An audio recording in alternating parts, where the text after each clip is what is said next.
So welcome back, everybody. Got to apologize for the slight delay in getting this episode to you, but we hope it'll be worth the wait. Yeah, we had to put a lot of research into this one, and actually getting the equipment was a little bit hard. We had to go to a number of stores, but we ended up getting everything, and I think you're going to enjoy this one. You know, we don't like to be late with episodes, but we'd much rather deliver a quality product instead of just kind of rushing something out at the last minute. Yeah, we take our jobs very seriously, and we should take the time to prepare rather than rush an episode out and give kind of a mediocre review, since this is the official review on all these products after all. Absolutely. So this is kind of a one and done approach, and without any further ado, let's get the episode started. Welcome. Intro. Mm-hmm.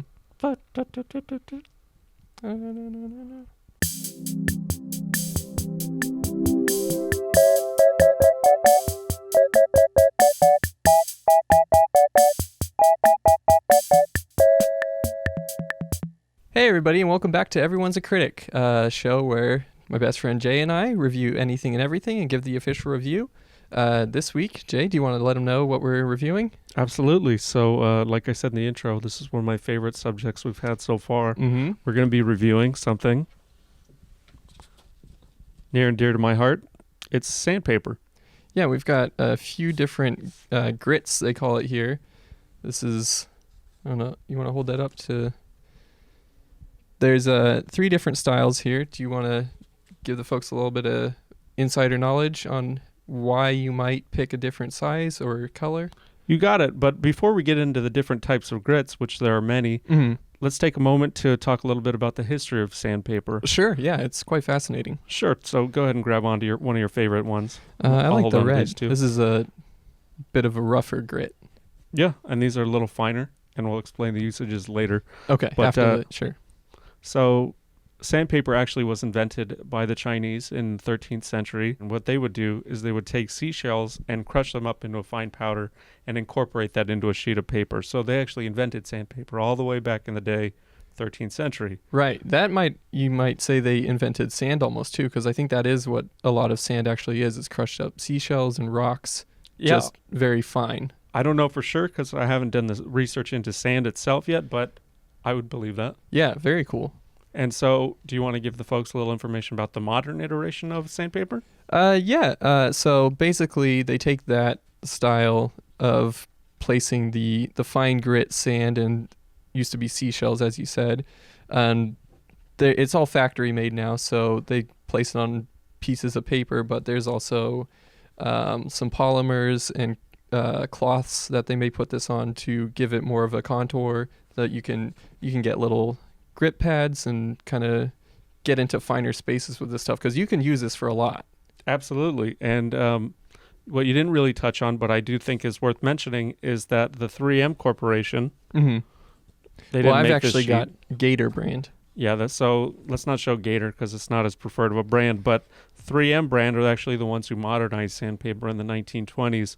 They were able to incorporate different types of silicones and new adhesives to adhere it to this new backing, and so it makes it more economical and much more versatile because of it. Oh yeah, that's kind of what I was referring to in the factory production. You got to understand they've got all this stuff down. They know what they're doing. Right. Refining the process of the creation.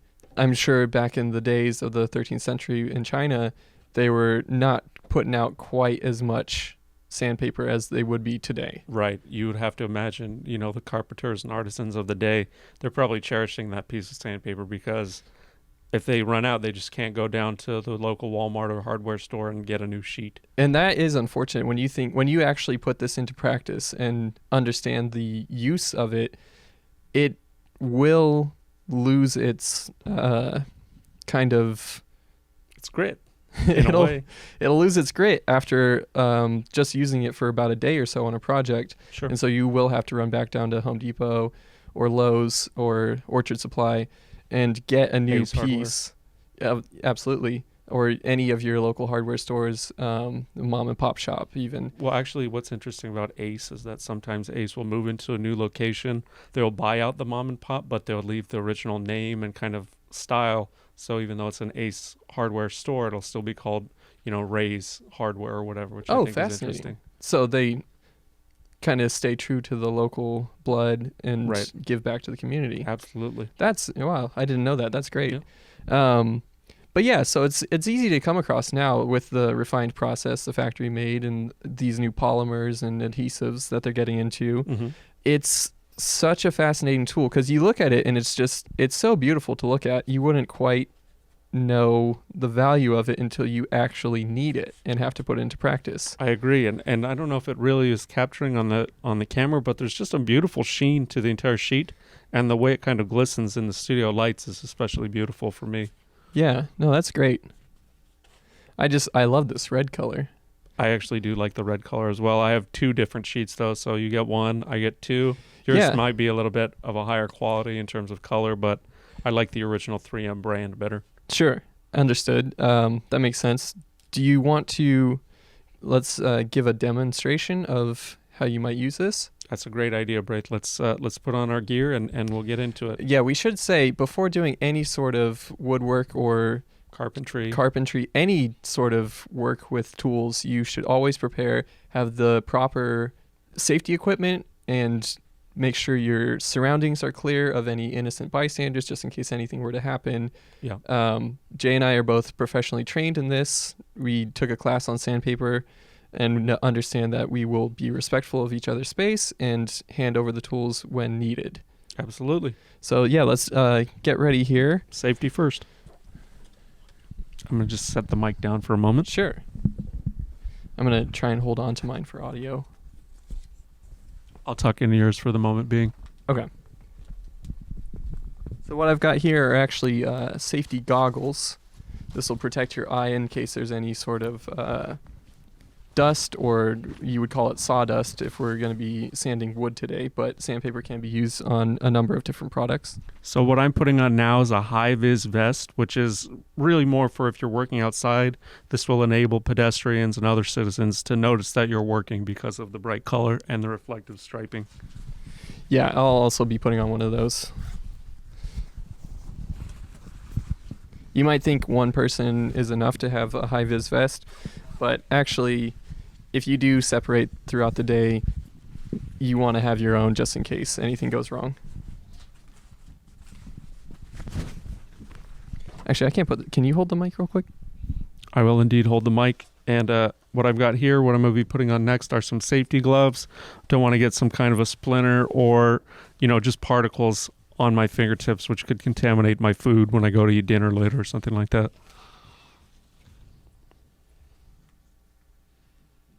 Yeah. I was just going to say I'll grab that in a second.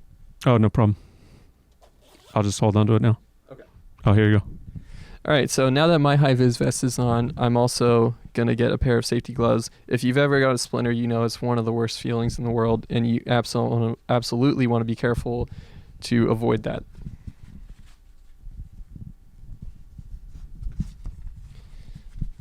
And these have kind of a rubberized coating on the bottom to give you that extra layer of protection.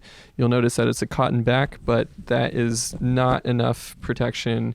In fact, if we were doing any more laborious work, I would opt in for either a leather glove or something a little bit thicker.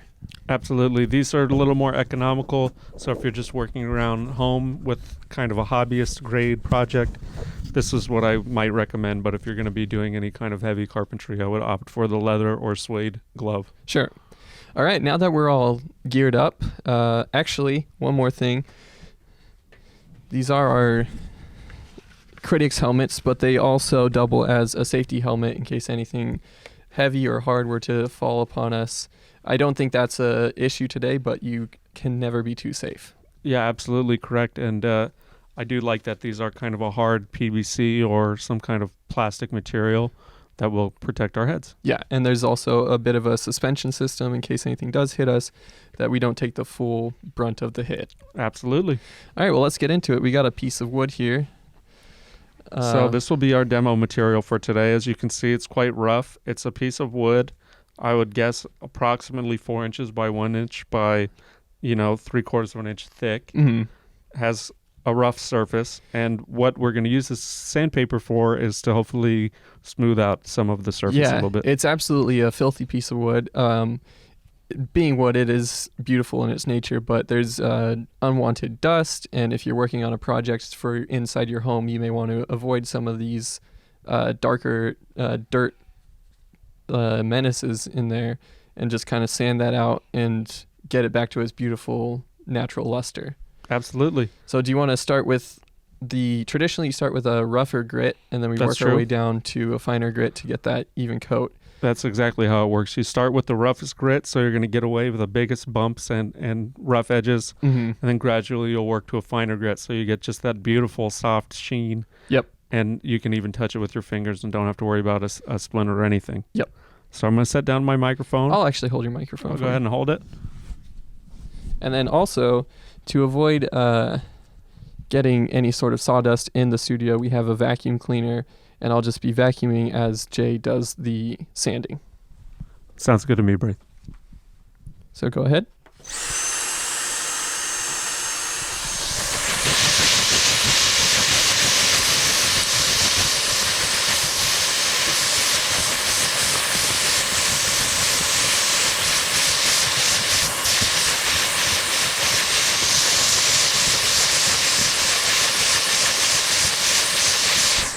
Do you want to show your camera just so? Wow. That is already a significant difference. It was a much darker color before because of all the dirt. Now Jay has sanded off a thin layer, not too much. You don't want to take away the whole wood, but he is getting that base layer of just the dirt and grime off of there, and we're getting a beautiful color in here. So let's go ahead.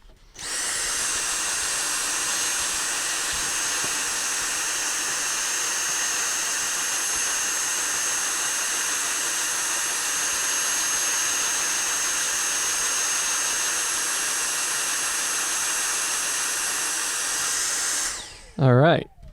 And let's take a look at that again. Absolutely gorgeous. You wanted to say anything about it? I think it's coming out quite good so far. And I also want to mention for the viewers at home, there is actually a beautiful wood scent kind of filling the studio as the particles of wood are sanded away. You get that sawdust smell, which is really nice. Sure, I am mitigating some of that with the vacuum, but the natural fibers of the wood are coming through in the aroma. And despite a lot of the sawdust being collected in the bottom of the vacuum here, you are getting that scent, and it's a wonderful scent to work with. Despite many construction scents can actually be harmful to you, I think wood is a natural one and can be okay to smell. Correct. All right. Well, do you want to get into some of the finer grits? Yes, I will. All right, we've got our mid grit here. This is an 80, and it's doesn't quite have the beautiful red of the last rougher grit, but we are getting more finer pieces of sand and silicone, and they have some other synthetic materials in there, and we'll be taking this to the same side of the wood that Jay was just previously sanding and get a smoother coat even. I do want to mention this is the official 3M brand. And we are following the instructions where it says warning, wear eye, face, and body protection. Yeah, always make sure to read the rules and manuals of any sort of tool that you work with prior to using it. Again, everything is extremely dangerous, and you just want to be so careful, because if you get a splinter, you're going to be dealing with that sucker for honestly, who knows how long. Sometimes they get wedged in there pretty good, and they could last months, years even. Absolutely, and not to draw this out too much longer, but I do want to note that this is actually made with garnet, which is a very fine semi-precious stone. And you're thinking, what is this, my great-grandmother's ring that she gifted to my mother? It's actually not, even though that is a stone you might see in some type of a lower grade jewelry situation. Beautiful red stone. Also used for sandpaper. Absolutely. No disrespect to your grandmother. She also had some finer stones in her jewelry collection. This is my great-grandmother's. Oh, sorry.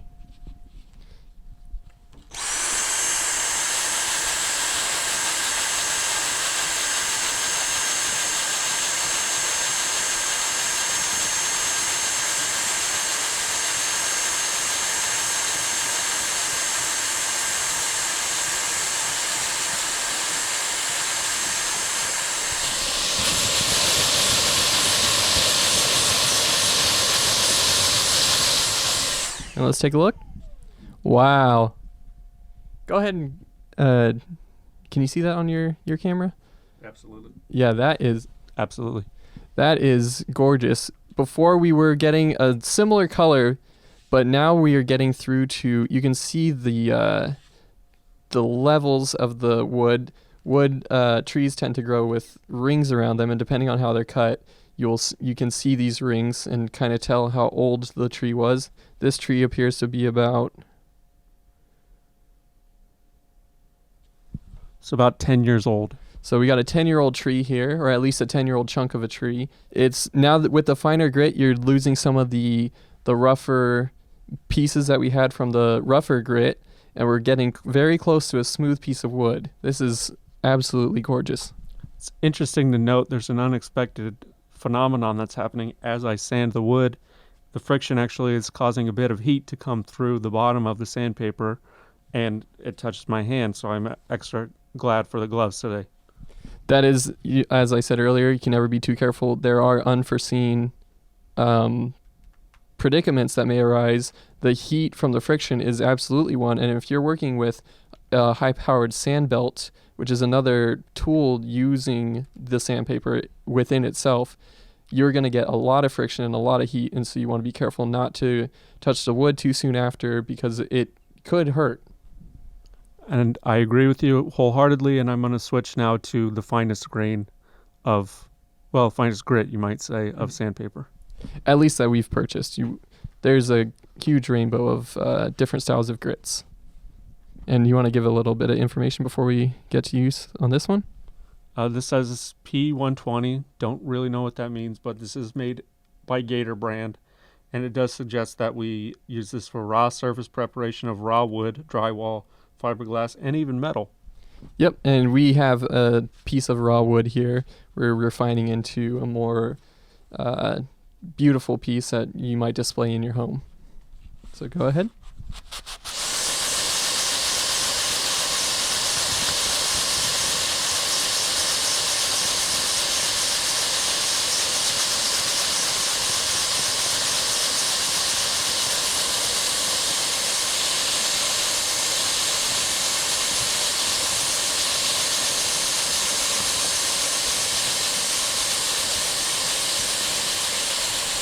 And let's take a look. Don't want you to burn yourself.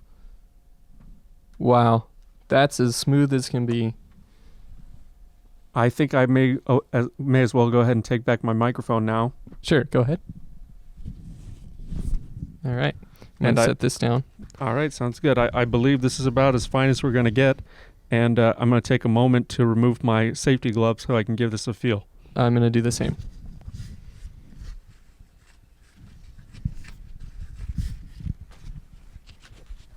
So I'm leaving the safety glove on this hand because we didn't sand the entire piece of wood. Okay, well, I took them both off.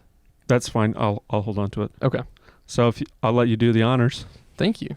I know you did all the work, but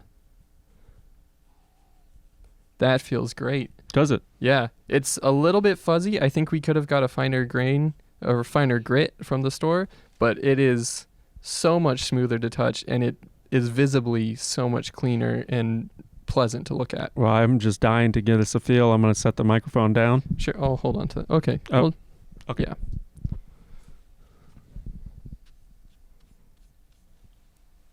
Oh my gosh, I can't believe that. Do you actually want to feel one side versus the other? Give a demonstration.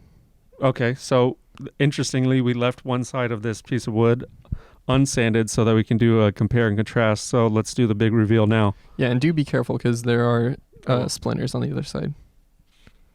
So this is the finished side, but watch this.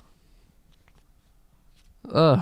This is what we were dealing with before. Disgusting. I mean, it is beautiful and it's nature, but I don't think I got a splinter, but I did snag my finger a little bit. it doesn't look pleasant. So I think that kind of reveals the magic of sandpaper, and it's only one of the many uses for it. Correct. As we read earlier, you can use this on a number of surfaces and items. We happen to be working with wood today, classic. I think that's about everything. Do you want to get into the review portion? Yeah, let's go ahead and wrap it up. I believe so. Okay. Well, what I've seen before me today has been absolutely magical. the transition from such a dirty piece of wood to a clean and smooth piece of wood, and that didn't take very long at all. Mere Only minutes. a few different grits of sandpaper needed. Oh. I love the product. You know that. I know you love it too. Absolutely. I don't want to tip your review in any one direction, but being all that said, I'm going to give it an A+. And I think you could use this for a number of different things. It's such a useful thing to have around the house, and I strongly urge everybody to at least pick up a piece. Absolutely. And so I fully agree with you. I mean, you know me, I keep my cabinet stocked with various different grits of sandpaper. I absolutely love it. It's one of my favorite household items. Mm-hmm. And I mean, why even mess around here? Let's just say it. I give it an A+ too. Great. Well, that's everything from us this week. We hope you enjoyed and maybe have a new look on sandpaper. Do you have any last tidbits you want to get out there before we... Well, I'll just say to the viewers at home, stay smooth. Clever. I like that. And I'm going to add stay safe. Make sure you have all your proper safety gear, goggles, gloves. Helmet wasn't necessarily important in this case, but you never know. You sand the wrong thing, something falls down. It's going to be tragic. So make sure, even if you think it's silly, it doesn't hurt to be too safe. And with that, I think that's it. We'll let you go for the weekend, and we hope you have a great day and enjoy life. God bless. God bless. Have a good one.